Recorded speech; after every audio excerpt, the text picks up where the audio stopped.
Hello again, live here from London. Now, earlier in the show, we were looking at the dramatic drop in the number of Kiwis coming to the UK long-term or permanently. We're talking 12,000 12 years ago, just 4,500 last year. Why? Well, one of the reasons, UK visa restrictions.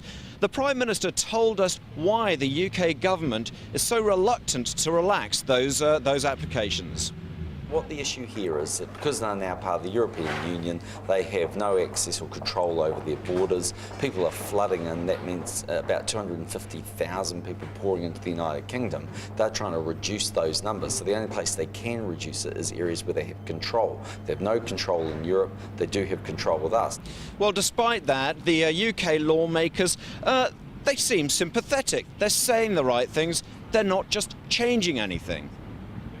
The difficulty perhaps is that immigration is such a sensitive issue, and people are so prone to misunderstanding what you're trying to say that I can see that there might be a bit of uphill work to get this onto the statute book, but I think it's worth a go. It's a relationship we should do even more to build on, because in the modern interconnected world we live in, it's these sorts of relationships that can yield real benefits for both of us. Well, Ben Bamford's one young Kiwi who's accepted nothing will change in time to save him. He's got to go. I met him while he was doing his shift at a local East London bar, and he told me of his situation. I've been here 18 months. I'm on a youth mobility visa, which is 2 years for any New Zealander under 30. Which means in 6 months' time, you're off home. Yeah. And you don't want to go home. What are your alternatives? You can get married, or in some circumstances, if you've been living with a spouse for 2 years, you can stay, but the visa is only 2 years, so you'll have to move in with someone straight away as soon as you get here, or you can be sponsored by a company. So marriage is an option. Have you seriously considered that? Yeah, but it's pretty outrageous. I don't think I could get married just for a visa.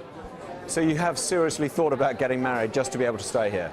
Yeah, I've spoke about it with my partner, and it's pretty much out of the question for us. So what happens in the next 6 months? What do you do about this? I'm just trying to have as much fun as I can and get lots of experience in the field that I want to work in back at home, which is film. And I want to go back with a great CV from London, and hopefully that can, help me in the future. What are your thoughts on the fact that most Kiwis can't stay here for more than 2 years? Do you find it unfair? Do you think there should be more leniency from the British government? I do, yeah. I think there should be some more leniency, especially, the bond that New Zealand has with Britain. We're a colony of the country. I'm not too quite sure on the specifics of the history, but we love each other. We have a great time here. They have a great time with us. And there you go. Ben puts it so simply. We love each other. Talking of love, an old familiar friend from breakfast. Stay with us, you'll find out who it is. Greg.